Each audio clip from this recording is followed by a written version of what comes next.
Jean-Baptiste Descroix-Verny est le président de Rentabiliweb, une entreprise qui aide les sites internet à monétiser leur audience. Atypique, geek, passionné de théologie, il a grandi en banlieue lyonnaise, vit sur une péniche à Amsterdam d'où il gère ses affaires à distance. Ses passions le conduisent à faire le grand écart entre les nouvelles technologies et l'agriculture traditionnelle française.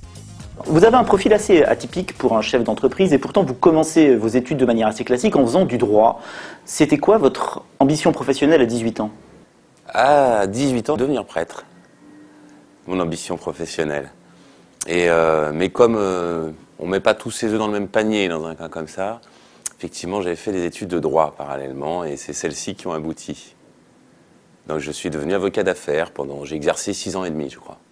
Plutôt bien d'ailleurs, ça a fonctionné plutôt bien et puis vous décidez de tout arrêter pour vous lancer dans le numérique au début des années 2000. Un pari fou? Ouais, le cabinet que j'avais fonctionnait très bien, était international, mais je crois que le métier d'avocat n'était pas fondamentalement fait pour moi. D'avocat d'affaires, j'ai voulu basculer aux affaires directement. Alors vous gérez pas mal vos affaires à distance depuis votre péniche à Amsterdam via un écran. Pourquoi une péniche à Amsterdam plutôt qu'une tour à la Défense? Une volonté d'isolement. Je suis resté quelqu'un de très seul. J'aime ça, j'aime travailler de cette manière-là. Et vous dirigez comment finalement? Vous avez une garde rapprochée, des équipes, c'est très décentralisé? Non, j'ai une garde rapprochée, c'est très pyramidal. Mais néanmoins, les nouvelles technologies me permettent à tout moment de rentrer en contact avec l'ensemble des salariés de mon groupe. Qu'on appelle les ninjas d'ailleurs sur Internet.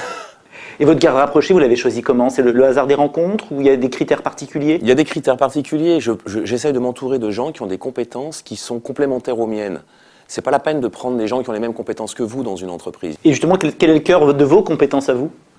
L'identification des comportements des internautes, l'identification des règles d'achat, les effets de mode, les réseaux sociaux, voilà, je baigne là-dedans et on a, avec mes équipes, une connaissance assez parfaite de ce milieu-là. Voilà, dans l'immobilier, j'y connais rien.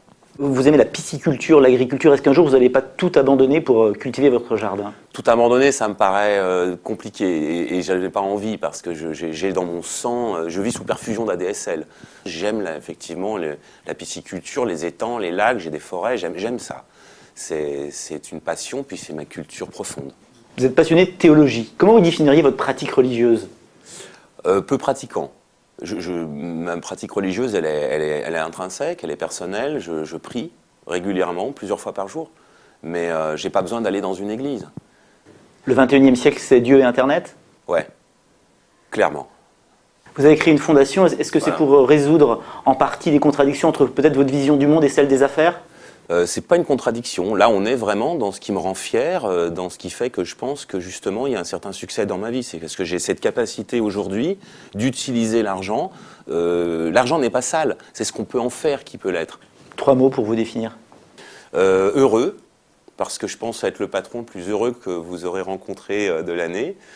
Épanoui, parce que la vie que j'aime va parfaitement bien dans la manière que je l'ai construite. Et puis, je pense ambitieux. J'ai des ambitions qui sont féroces et j'ai envie d'atteindre ces objectifs-là, mais en restant quelqu'un de digne.